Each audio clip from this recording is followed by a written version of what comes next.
de Justicia, ahí ocurrieron los hechos y el Consejo Ejecutivo del Poder Judicial, que es el órgano de gobierno, declaró en emergencia la Corte Superior de Justicia del Callao.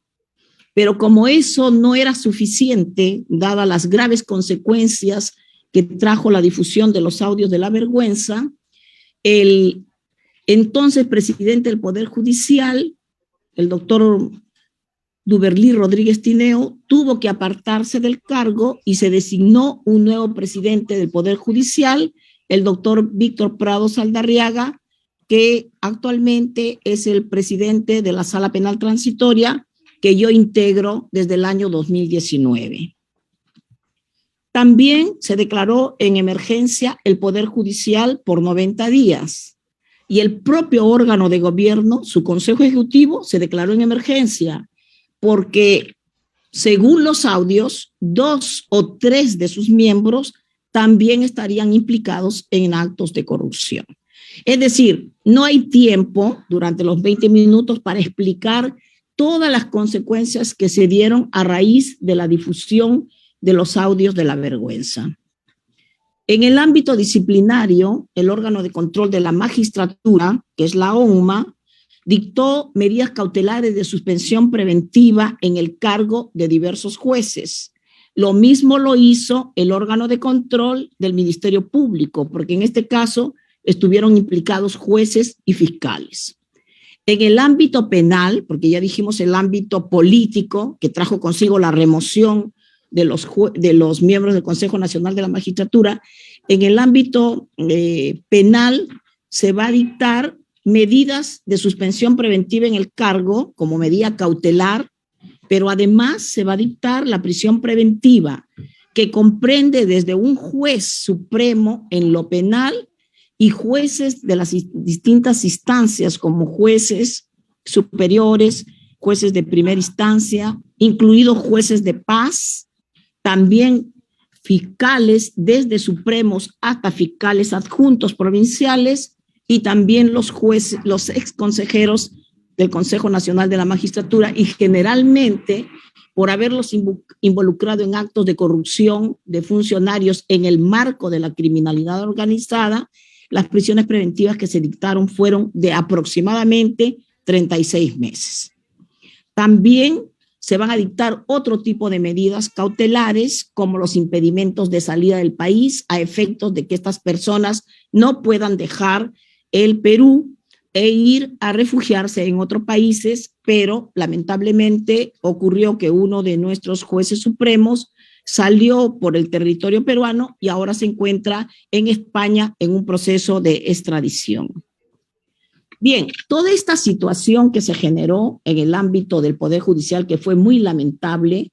porque por un grupo de 4 consejeros o un grupo de jueces y fiscales supremos y superiores y provinciales, o de otros que aspiraban a ser miembros del Poder Judicial o del Ministerio Público, se quiso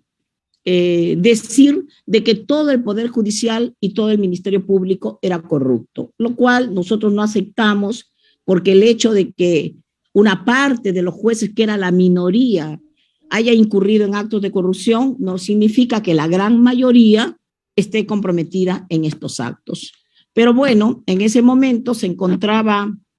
de presidente de la República el ingeniero Vizcarra, que ahora está comprometido en actos de corrupción, y bueno, él aprovechó la circunstancia para presentar proyectos de ley para una reforma total del sistema de justicia. Y a la vez que en el ámbito constitucional va a plantear una cuestión de confianza para que las reformas constitucionales que en un momento estuvieron dirigidas para una reforma integral del sistema de justicia pasen a ser reformas también del sistema político, que no habían sido planteadas en su momento, como es el caso de la no reelección de los parlamentarios o también el caso de la bicameralidad, porque lo que se planteó con motivo de la difusión de los audios de la vergüenza era de que se creara un nuevo órgano que sustituya al Consejo Nacional de la Magistratura, entre comillas, para llevar a cabo la limpieza en el Poder Judicial y en el Ministerio Público. Además está decirles que lamentablemente la independencia del Poder Judicial desde 1821, que se declara la independencia del Perú, siempre ha estado sometida a continuos avatares de parte del poder político que ha querido sojuzgar al Poder Judicial. Bien, entonces, en esas circunstancias es que se va a crear, no es que se va a crear, ya se había creado con motivo de los actos de corrupción. Perú es pionero desde el año 2001 en tener una justicia especializada en materia de corrupción de funcionarios. Hay jueces especializados, tenemos la Fiscalía especializada en delitos de corrupción de funcionarios, igualmente una Procuraduría Pública especializada que ve los intereses del Estado y defensores públicos especializados. Pero, claro, en casos de corrupción de funcionarios, casi nunca se usa la Defensoría Pública porque los implicados en casos de corrupción generalmente cuentan con los recursos económicos necesarios para tener los mejores estudios de abogados para su defensa. Bueno, eso no es una crítica que vaya en contra de esa posibilidad. El que puede y tiene, en buena hora que lo haga, ¿no? Siempre y cuando no signifique que el pago de esa defensa provenga de aquellos actos ilícitos que fueron en perjuicio del patrimonio del Estado y que lamentablemente somos perjudicados todos los peruanos porque ese dinero que se va a los bolsillos de los corruptos debe ir a la construcción de hospitales, de colegios, de puentes, que en el caso peruano son una vergüenza porque se paran cayendo y paran habiendo muchos accidentes en contra de la población. Bueno, entonces esta jurisdicción especializada es la que tiene que ver estos casos de corrupción de funcionarios. Pero como el caso es tan grande, ¿no? Y trasciende, porque hay muchas personas involucradas, no solamente jueces y fiscales, que van a ser vistos a través, de acuerdo a su rango, por un fiscal supremo de investigación preparatoria o una sala penal especializada y en última instancia por la sala penal de la Corte Suprema, sino que también hay otro grupo de jueces, jueces de paz y jueces de primera instancia, que tienen que ser vistos por otro estamento, que es el sistema especializado en delitos de corrupción de funcionarios en ese momento, que ahora se ha unido a la Corte Superior Nacional, y también es necesario, según la Fiscalía de la Nación, conformar un equipo especial de fiscales. Estos fiscales van a tener competencia nacional a dedicación exclusiva para llevar a cabo los delitos de crimen organizado de corrupción de funcionarios y conexos relacionados con el caso de los cuellos blancos del puerto. O sea, lo que empezó como una escucha legal, por supuesto legal, para establecer en un tema de delincuencia común, finalmente terminó siendo un caso que va a involucrar a funcionarios del Estado del más alto nivel y por lo tanto se tiene que articular una jurisdicción especializada de acuerdo a la jerarquía de los jueces, fiscales y miembros del Consejo Nacional de la Magistratura. Por eso es que se va a crear este equipo especial del Ministerio Público. En el Poder Judicial sigue siendo el sistema especializado en delitos de corrupción de funcionarios el que va a ir recibiendo los pedidos de prisión preventiva, medidas limitativas de derechos, etcétera, contra estos funcionarios. Bien, entonces, fíjense ustedes que la reforma constitucional se va a dar de todas maneras porque la población exigía un cambio total respecto de estos temas y entonces ya les dije que el presidente Vizcarra se aprovecha de esta situación para introducir también una reforma política y la reforma constitucional que se va a dar contiene diversas preguntas, pero la que está relacionada al sistema de justicia tiene que ver con lo siguiente, ¿no? Aprueba la reforma constitucional sobre la conformación y funciones de la Junta Nacional de Justicia, antes Consejo Nacional de la Magistratura, pues era lógico que tenga una gran acogida, ¿no?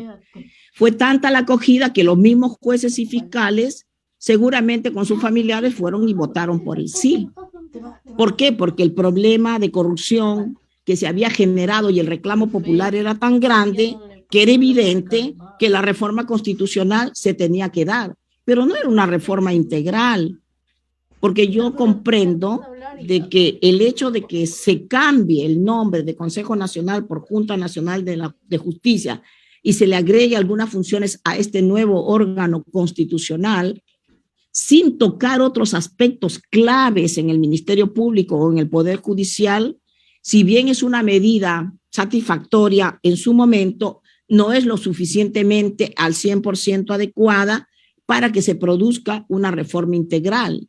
De repente se tendría que haber hecho una reforma en otros sectores, como la Academia de la Magistratura, una reforma profunda, otra reforma en el tema del presupuesto del Poder Judicial, que sigue siendo un presupuesto que no satisface las necesidades de lo que los trabajadores y los propios jueces y la propia sociedad se merece, ¿no? El tema de las propias universidades en cuanto a sus programas, a sus sílabus, de lo que tiene que ser un verdadero sistema de justicia, la propia capacitación de jueces y fiscales sobre el rol del Poder Judicial y del Ministerio Público en un Estado constitucional de derecho,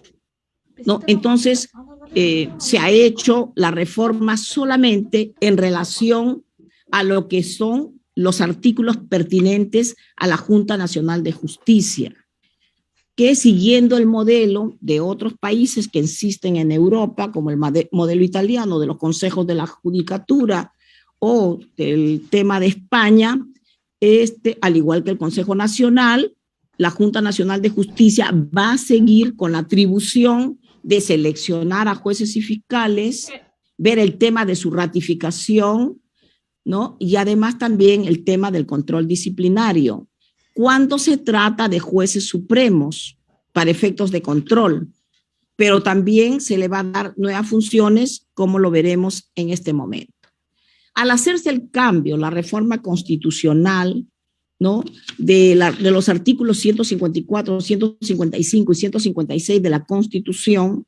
se tiene que dar la ley 30.904, que es la ley de reforma constitucional sobre la conformación y funciones de la Junta Nacional de Justicia, que es la ley de la reforma constitucional. Y al igual que el Consejo Nacional de la Magistratura va a seguir seleccionando y nombrando a jueces y fiscales del país de todos los niveles, va a ratificarlos cada 7 años. Esa es una figura que no existe en otros países, el tema de la ratificación de jueces y fiscales. La Constitución de Chile, con su reforma, ha querido introducir la figura de la ratificación de magistrados. Tenemos además la ratificación parcial que va a llevar a cabo la Junta Nacional de Justicia con la Academia de la Magistratura, encargada de la formación de jueces y fiscales, y que este proceso va a ser cada 3 años y medio, pero que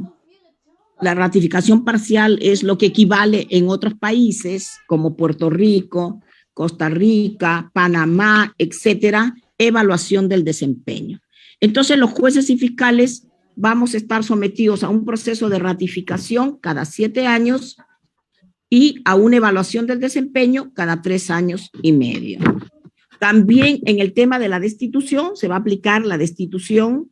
¿no?, a jueces y fiscales supremos, pero además se les amplía la potestad para que puedan investigar a jueces y fiscales de otras jerarquías. Y precisamente, y lamentablemente, me da mucha pena decirlo, que las 2 fiscales que estuvieron a cargo de la operación Cuellos Blancos del Puerto han sido investigados por la Junta Nacional de Justicia porque ellas acuden al domicilio del presidente Vizcarra a pedirle protección. Porque según manifiesta una de ellas, no tenían protección por parte de su propia institución. Entonces, claro, es un caso muy lamentable que quienes descubrieron esta red de corrupción al final terminen siendo investigadas y sometidas a un proceso disciplinario que ha concluido con devolver los actuados al Ministerio Público porque no ameritan la sanción de destitución. Una de ellas, una fiscal provincial muy competente que llevó a cabo esta operación, ha renunciado al cargo, ¿no? Además, miren, se extiende a los jueces y fiscales el título oficial que los acredita. Pero yo creo que la función más fuerte es seleccionar y nombrar jueces y fiscales, ratificar a jueces y fiscales y aplicar la sanción de destitución. Eso es lo más importante que lleva a cabo la Junta Nacional de Justicia, porque ahí está el meollo del asunto. ¿A quién selecciono? ¿Cómo selecciono? ¿Qué candidatos son idóneos para ocupar el cargo? Etcétera, ¿no? Cómo saber que estoy escogiendo los mejores y que ellos van a servir a su institución, llámese Poder Judicial y Ministerio Público. La Junta Nacional de Justicia ha dado ya su normativa, hay, aparte de la ley orgánica de la Junta Nacional de Justicia, que la del Congreso, ha emitido todos sus reglamentos y directivas para poder llevar a cabo la función que se le ha encomendado. Pero además, el control disciplinario de jueces supremos hacia abajo o de fiscales supremos hacia abajo, a cargo de la Oficina de Control de la Magistratura y del órgano de control del Ministerio Público, con las leyes 30.944 y 30.943, van a hacer controles externos. Ha sido tanta la implicancia de estos audios de la vergüenza que se ha tenido que articular un sistema para que ya no sean los propios jueces o los propios fiscales los que asimismo se lleven a cabo los procesos disciplinarios, sino que va a ser a cargo de la Autoridad Nacional de Control del Poder Judicial y la Autoridad Nacional de Control del Ministerio Público. Quiero decirles que ha pasado mucho tiempo, ya saben que esto estamos hablando más o menos del año 2019, hasta la fecha no ha sido posible nombrar a la Autoridad Nacional de Control del Ministerio Público, porque cuando fue designado no ha podido juramentar porque se ha determinado que tiene un problema con la Contraloría General de la República, o en el caso de la Autoridad Nacional de Control del Poder Judicial, convocaron a examen en 2 oportunidades. En la primera pasaron algunos magistrados, algunos postulantes, pero no llegaron a ocupar ninguna plaza, no lograron la plaza, y en segundo lugar se jalaron a todos. Entonces, la situación en el caso nuestro está un poco complicada en el ámbito disciplinario porque continuamos con un control interno, no obstante que la ley ya hace mucho tiempo dice que debe ser externo. ¿Es lo mejor para el Poder Judicial y para el Ministerio Público? Se dice que sí, porque si no hubiese habido un control adecuado, no se hubiesen suscitado estos altos índices de corrupción. Bueno, mi posición es distinta, ¿no? Yo creo que el tema de lo que es la independencia, la honestidad, el comportamiento de un juez se debe a valores que debe incluir dentro de su parecer interno y adoptar los valores y principios de Bangalore, de los códigos de conducta de ética. Esos son temas distintos, ¿no? Pero lamentablemente hasta la fecha no se cumple con el tema del control y sigue estando a cargo del Poder Judicial y del Ministerio Público. Entonces nos vamos a preguntar, ¿cuánto tiempo tengo, por favor, Antonio? ¿Cuál es el estado de la cuestión? ¿Cuánto tiempo tengo? ¿Me están manifestando, no? Le quedan 5 minutos, doctor. Perfecto, ya, gracias. Entonces, de acuerdo a lo que yo les estaba manifestando, tendríamos que preguntarnos por ahora, ¿cuál es el estado de la cuestión? ¿Qué se ha hecho desde la designación de los miembros de la Junta Nacional de Justicia? Yo ya les dije, esa es una parte de la reforma del sistema de justicia, encargar al órgano que va a seleccionar va a ratificar, va a ver los procesos disciplinarios o la autoridad nacional que tenga a cargo el control. Hay otros factores que se tienen que tener en consideración, como la capacitación, la forma en que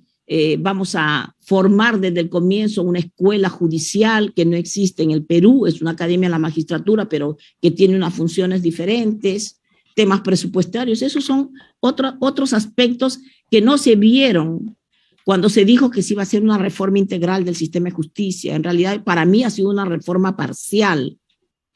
¿Que va a resolver en parte el problema? Es probable que sí,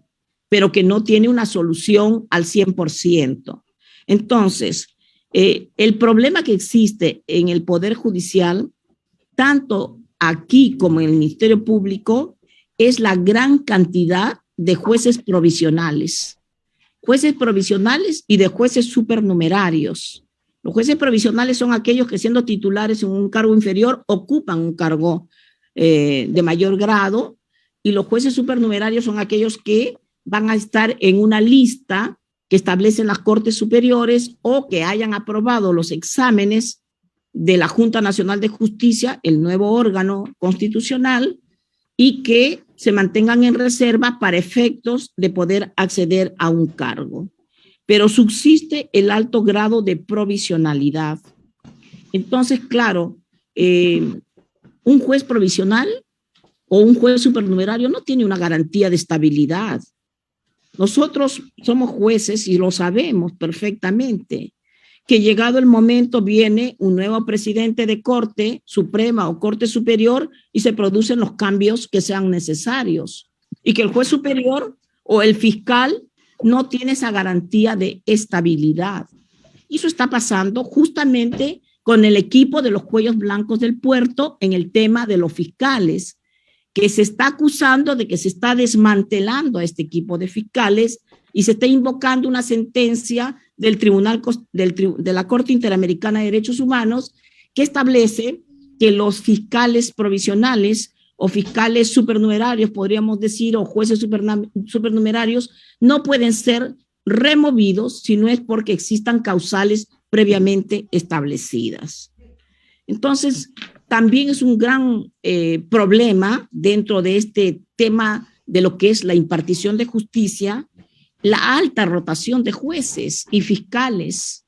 porque cuando se agarra un poco de experiencia, no se puede estar cambiando a los magistrados para entregarse los cargos a otros que recién van a adquirir la experticia para un caso tan delicado, especialmente en los casos de justicia especializada, como criminalidad organizada, corrupción de funcionarios, lavado de activos, etcétera.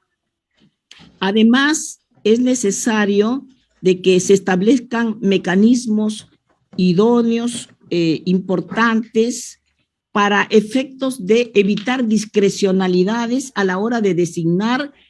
jueces supernumerarios o jueces provisionales, siguiendo las pautas que ha dado la Corte Interamericana al respecto.